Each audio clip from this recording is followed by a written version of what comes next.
Thom Hartmann here on the news. You need to know this. Could a lawsuit put an end to the Republicans' perpetual Senate filibuster? The organization Common Cause filed suit today against the United States Senate, claiming current filibuster rules are unconstitutional.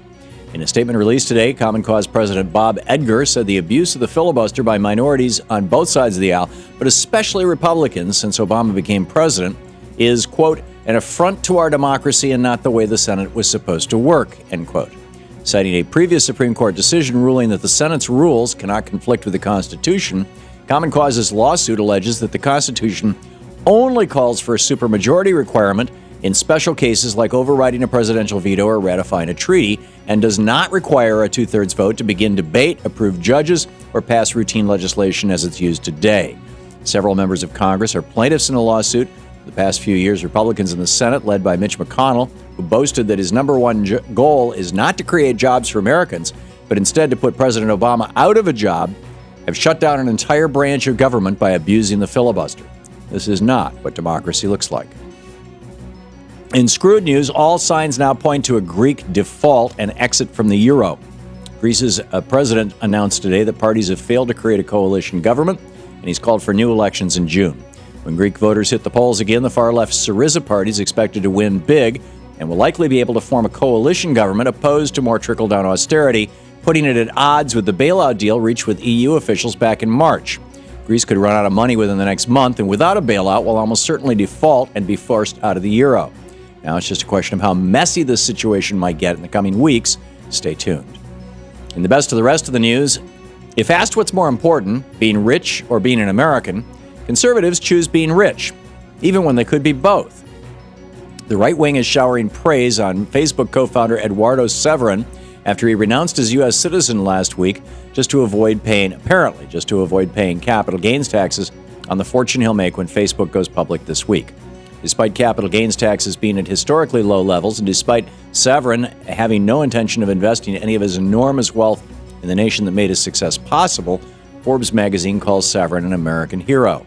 And columnist John Tammy suggests that Severin's decision will lead to other successful businessmen following suit, writing, assuming nosebleed rates of taxation were a driver of Severin's decision, politicians will hopefully see that if they're too greedy about collecting the money of others, they'll eventually collect nothing. End of quote.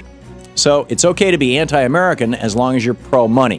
What the right doesn't understand is that many one-percenters in America have already abandoned our nation, even though they're still technically U.S. citizens.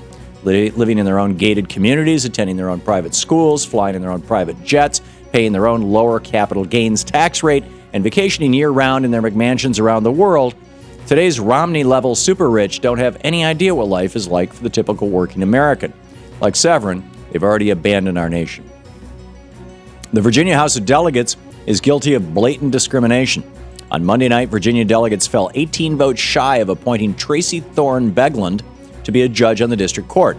Thorne Begland served in the Navy for 20 years, was one of Richmond's top prosecutors, was sponsored for the job, and is supported by a bipartisan group of lawmakers.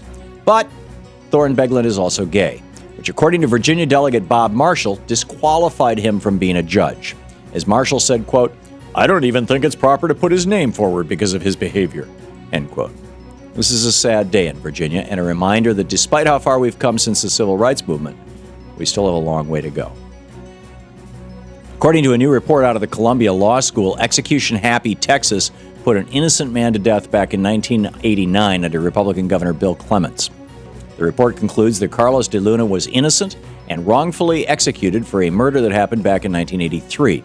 Police investigation was, according to the report, filled with numerous missteps, missed clues, and missed opportunities that let authorities prosecute Carlos de Luna for the crime of murder, despite evidence not only that he did not commit the crime, but that another individual, Carlos Hernandez, did. With the execution of Troy Davis still fresh in our minds, one has to wonder just how many more innocent inmates suffered the same fate as Carlos de Luna, and how many innocent men are currently on death row.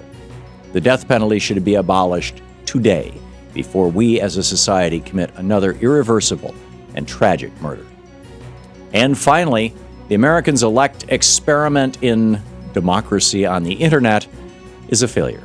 The nonprofit group, funded by hedge fund managers and a cadre of still unknown and invisible donors, which called on Americans to use the internet to select a third-party presidential candidate to appear on the ballot in all 50 states, announced today that its nominating process has failed, and no candidate received the threshold of support needed to win. While Americans Elect said they were giving Americans a voice outside the restrictions of party lines, they did all along reserve the right to pick the final nominee in backroom negotiations among their board members. Now it looks like that's exactly what's going to happen. Americans Elect CEO Khalil Bird announced today that the organization will meet with its community on what the next course of action is and announce the results later this week. With oligarchs supporting the group, and frankly, I'd expect an oligarch to come out on top. And that's the way it is today, Tuesday, May 15th, 2012. I'm Thom Hartmann on the news.